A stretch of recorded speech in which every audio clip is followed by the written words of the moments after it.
వాగ్దేవి నమోస్తుతే. కనుక భగవంతుని యొక్క పాదాలను పట్టుకోమని చెప్పింది భాగవతం. దానివల్ల నువ్వు మానసిక శాంతిని, ఇవాళ చాలామంది అశాంతితో రగిలిపోతున్నారు, బీపీలు పెంచుకుంటున్నారు, షుగర్లు ఎక్కువైపోతున్నాయి. దీనికి అంత కారణం ఏమిటి? ఒక అశాంతి, అలజడి, ఏదో హృదయంలో తెలియనటువంటి ఒక అంతర్మథ తాపం. ఇది పోవాలంటే భగవంతుని ఆరాధించు. ఇప్పుడు మెడిటేషన్ అంటున్నాం, మెడిటేషన్ కూడా అదే కదా, భగవత్ సంబంధమే కదా. కనుక మీరు ఏది చేసినా శాశ్వత పరిష్కారం ఏమిటి అంటే భగవదారాధన, భగవద్ధ్యానం. అందుకే నీ పాదకమల సేవయు, అదొక్కటి చాలా నాయనా అన్నాడు. కాదండి, నీ పాదార్చకులతోడి నెయ్యము. నీ పూజ చేసేవాళ్ళు, నీ అర్చన చేసేవాళ్ళు ఏ భక్తులు ఉన్నారో వాళ్ళతో కొద్దిగా నాకు స్నేహాన్ని ఇవ్వయ్యా, సంపర్కాన్ని ఇవ్వయ్యా, సఖ్యతని ఇవ్వయ్యా, వాళ్ళతో కొద్దిగా గడిపేటువంటి అవకాశం ఇవ్వయ్యా అన్నాడు. ఇదేమిటి అంటే ఒకటి ఉంది, మంచి వాళ్ళతో మనం సహవాసం చేస్తే ఆ మంచి లక్షణాలు మనకు అంటుకుంటాయి.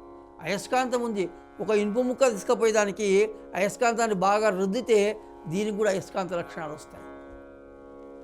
అందుకు సహవాసం అనేది చాలా ప్రధానం జీవితంలో. ఒక ఆంగ్ల సామెత ఉంది, నీ స్నేహితులు ఎవరో చెబితే నీవేమిటో నేను చెప్తానంటాడు. అంటే ఏమిటి? ఆ స్నేహితులతో సహవాసం చేయడం వల్ల వాళ్ళు ఎటువంటి వాళ్ళో నీకు ఆ లక్షణాలు వస్తాయి. అది మన చేతిలో మల్లెపూలు పట్టుకుంటే ఆ మల్లెపూలు వదిలిపెట్టిన చేతికి అదే సుగంధం ఉంటుంది.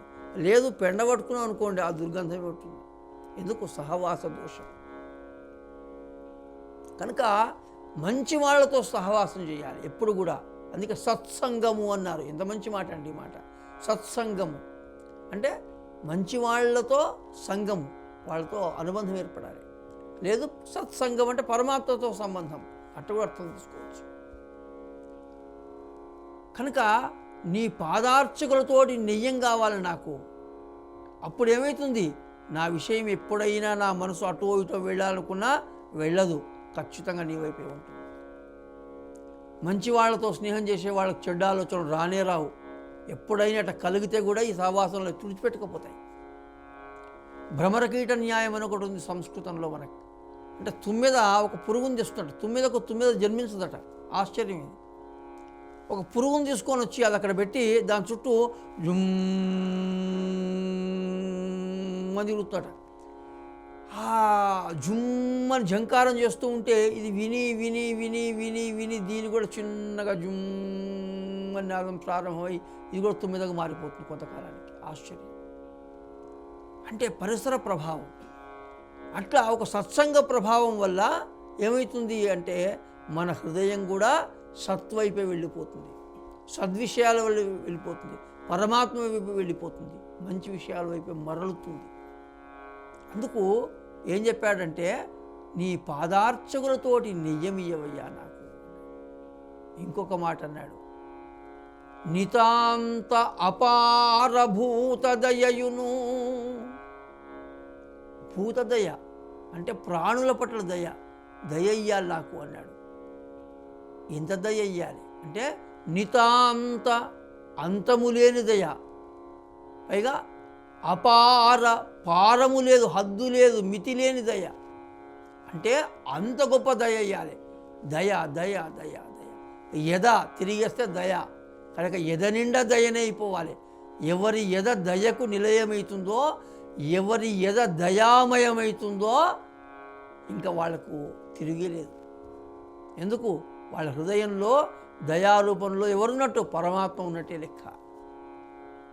కనుక దయగలిగిన వాడే గొప్పవాడు, దయగలిగిన వాడే పురుషోత్తముడు.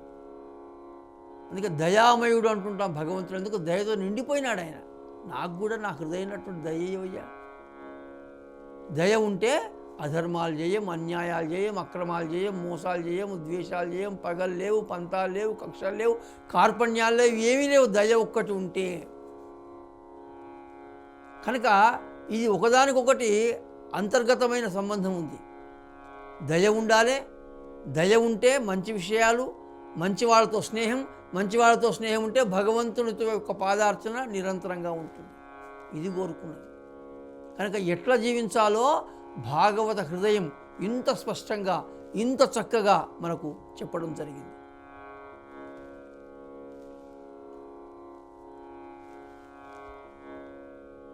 కనుక భాగవతము ఐహిక సుఖాల గురించి కాదు, ఆముష్మిక సుఖాన్ని గురించి చెప్పింది.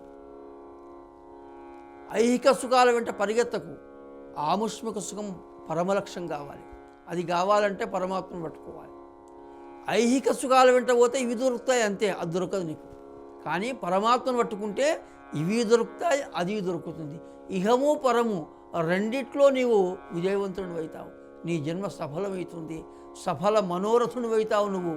కనుక భగవంతుని యొక్క పాదాలు పట్టుకో, నాణ్యపంథ, ఇంకో మార్గం లేదు నీకు. ఇది భాగవత హృదయం. కనుక ఇటువంటి ఒక ఆధ్యాత్మికమైన సందేశాన్ని అందించిన భాగవతానికి నమస్కరిస్తూ స్వస్తి.